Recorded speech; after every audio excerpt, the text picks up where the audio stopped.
अस्सलाम वालेकुम friends and welcome back to my channel cricket with. Subscribe के button को प्रेस करें और साथ बेल आइकन को भी दबाएं। PSL 2023 Lahore Qalandar versus Islamabad United का मैच खेला गया और लाहौर के अंदर खेला गया और बहुत ही एंटरटेनिंग मैच था। एक साइड से तो मेरे ख्याल से आप समझ ले कि फाइट दोनों तरफ से हुई है। मैच का मजा आया है, थ्रिलिंग मैच था, अ लॉट ऑफ फन, छिक्के चौके हर जगह लगे। लेकिन बात करते हैं सबसे पहले लाहौर कलंदर्स की। और लाहौर कलंदर्स ने पहले बैटिंग का फैसला किया।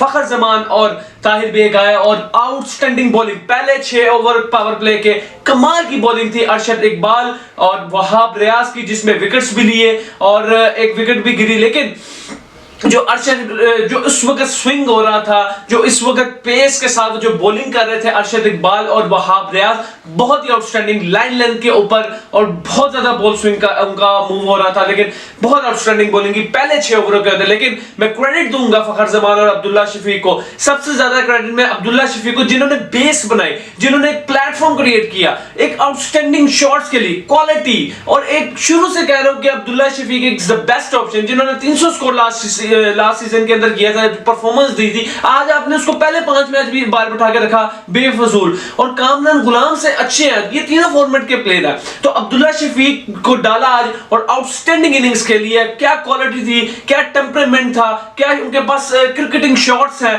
और आउटस्टैंडिंग खेले हैं। और उन्होंने जो प्लेटफॉर्म क्रिएट किया, उसके साथ फखर जमान को जैसे खिलाया, बहुत आला थी। और क्या पहले 10 ओवरों के अंदर उनका स्कोर मेरे ख्याल से कोई इतना ज्यादा था, लेकिन लास्ट 10 ओवर्स के अंदर कोई 150 रन किया है और 241 रन का टारगेट जल्मी को दिया। देखें, पेशावर जल्मी का को अभी सीक्वेंस नहीं बना रहा, क्योंकि आधा पीएसएल गुजर गया, टीम बनानी नहीं आ रही। क्या वजह है? और दूसरा, मुझे समझ नहीं आती कि आप सिचुएशन के मुताबिक क्यों नहीं खेलते हैं। आपको 240 रन का टारगेट अचीव करना है। आप बाबर आजम को, मेरा नहीं ख्याल आना चाहिए था, बाबर आजम नीचे आते, ऊपर हिटर को भेजते, कोई पहले 6 ओवर का फायदा लेते। शुरू में आपको हारिस की विकेट गिर गई, जिसने स्कोर करना था, प्रेशर इंक्रीज हो गया। देखिए, जितना मर्जी बड़ा टारगेट हो, 240 रन का टारगेट बहुत बड़ा टारगेट है। जब आप चेस करने जाते हो, सामने आपके पास आउट क्लास बॉलिंग हो, शाहीन अफरीदी जिन्होंने आउट क्लास बॉलिंग की है, जो परफेक्ट बोलते हैं, एक्सेप्शनल बॉलिंग जिसे कहते हैं, उन्होंने किया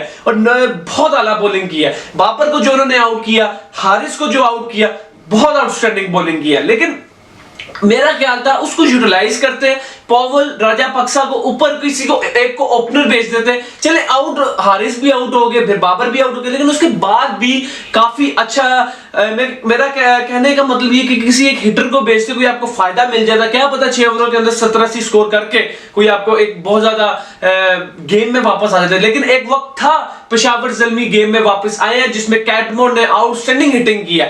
साइम अयूब और कैटमोर की जो पार्टनरशिप थी, वो एक टर्निंग पॉइंट था पेशावर जल्मी के लिए कि अगर वो 15 ओवर तक या 16-17 ओवर तक खेल जाते, तो मेरा ख्याल था कि पेशावर जल्मी ने वहां पे इन दोनों प्लेयर्स ने गेम चेंज कर दी थी। वो एक 2 ओवर्स के अंदर दोनों आउट हो गए, वहां पे एक टर्निंग पॉइंट हो गया।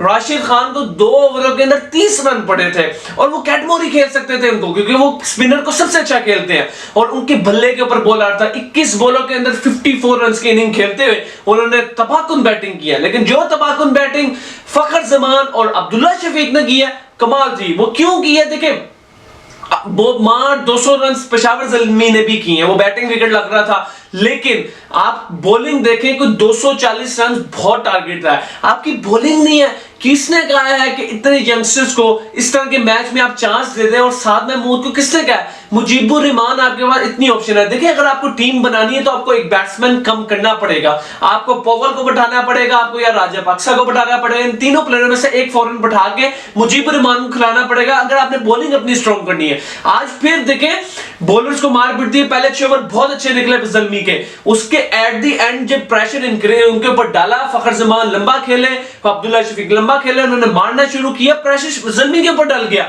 उनको पता था कि इनकी बॉलिंग नहीं है। साद महमूद को उन्होंने, वो यंग लड़का है, उन्होंने आधी पिच पे बॉल कर इजीली छक्के पड़े, वो प्रेशराइज हो गया लड़का, क्योंकि वो उनका पहला मैच है और कम उम्र लड़का, आपने उनको यहाँ पे चांस दे दिया। मुझे समझ नहीं, इससे अच्छा तो मुकीम था, उसको ही आप खिला लेते।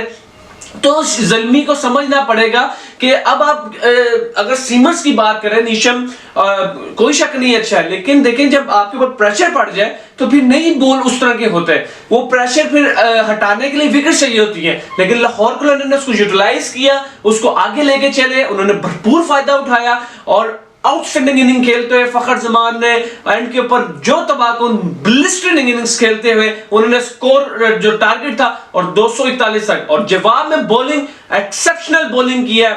जमान खान ने भी, शाहीन शाह अफरीदी ने तो बहुत आला बॉलिंग की, 5 आउट किए, कमाल की बॉलिंग थी। लेकिन कोशिश की कैडमोर और साइम अयूब ने कि उस टारगेट को अचीव किया जाए। पहले 10 ओवरों के अंदर 120 रन और आखिरी 10 ओवरों के अंदर 120 करना था। मैं राजापक्सा जैसे बिग हिटर, पॉवल जैसे बिग हिटर वो नहीं कर सके, जो कि कैडमोर और साइम अयूब ने एक प्लेटफॉर्म क्रिएट कर दिया था, एक बेस बना दी हुई थी कि अब ये टारगेट अचीव हो सकता है, बैटिंग विकेट है। लेकिन राजापक्सा भी वो परफॉर्म नहीं कर सके, पॉवल उस तरह का परफॉर्म नहीं कर सके। फिर उसके बाद नीशम जब आए तब मैच हाथ से निकल ही गया हुआ था। तो अपनी बैटिंग लाइनअप को जरूरी नहीं है उसी लाइन के मुताबिक आप भेजें, इसके ऊपर चेंजिंग हो सकती है। आप एक प्लेयर को, 3 आपके पास हिटर है, आप किसी एक प्लेयर को ओपन करा सकते थे।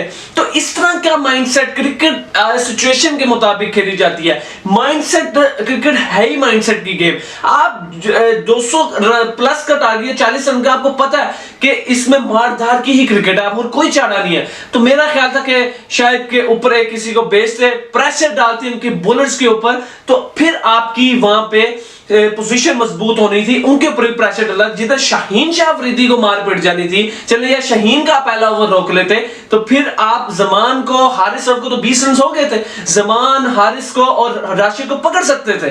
तो ये चीज सोचने की जरूरत है जल्मी को। और जल्मी इस वक्त बहुत ज्यादा 5 मैच खेल चुका है, 2 मैच जीता है, 3 मैच हार चुका है। अगले जितने भी मैचेस होंगे वो जल्मी के लिए बहुत इंपॉर्टेंट है और उनको अपनी बॉलिंग अच्छी करनी है। अभी टूर्नामेंट में अलाइव है, हर टीम अलाइव है, और ये टूर्नामेंट अब ओपन होता नजर आ रहा है। क्यों? क्योंकि आपको अभी कोई टीम जाती हुई नजर नहीं आ रही, क्योंकि मुल्तान भी हार गया है। और तो इस तरह की चीजें जब सामने आएंगी तो मेरा ख्याल है कि दूसरी टीम भी, कोई टीम ये मत ना समझे कि हम टीम बाहर हो चुकी है, क्योंकि कराची भी अपना दूसरा मैच जीत चुका है। तो जल्मी को अपनी बॉलिंग पे फोकस करना है, वो अपनी बॉलिंग से मार खा रहे हैं, और बैटिंग के अंदर थोड़ा सा माइंडसेट यूज करना है कि किस प्लेयर को किस वक्त, किस कंडीशन, किस सिचुएशन के अंदर भेजना है। तो लाहौर कलंदर्स की जितनी तारीफ की जाए कम है। उन्होंने भरपूर फायदा उठाया, उन्होंने बैटिंग आउटस्टैंडिंग की, उनकी बॉलिंग आउट क्लास थी, वो चाहे वीजे हो, चाहे शाहीन शाह हो, चाहे जमान खान हो, सब ने बहुत अच्छी बॉलिंग की। मिडिल ओवर्स के अंदर भी हारिस ने आगे बहुत अच्छी बॉलिंग की, चाहे उनको पहले ओवर में 20 हुआ, फिर उसके बाद राशिद खान ने 2 ओवर में 30 खा के अगले 2 ओवर में सिर्फ 10 से 15 रन खाए। तो ये चीज, ये जो कमबैक होता है, जब विकेट्स गिरती है तो प्रेशर इंक्रीज होता है, क्योंकि जब आप बड़ा टारगेट चेस करने जाते हैं, जिधर आपकी विकेट्स गिर जाए आप वहां पे फ्लॉप हो जाते हैं, आपको प्रेशर डल जाता है, फिर मुश्किल हो जाता है मैच जीतना। तो कांग्रेचुलेशन फॉर लाहौर कलंदर। लाहौर ने अपना पहला मैच अपने होम ग्राउंड में जीत चुकी है। 6 पॉइंट हो चुके हैं लाहौर कलंदर्स के। तो अब ये था आज के मैच का एनालिसिस। अब आपसे मुलाकात होगी अगली वीडियो में, मुझे इजाजत दीजिए। अस्सलाम वालेकुम।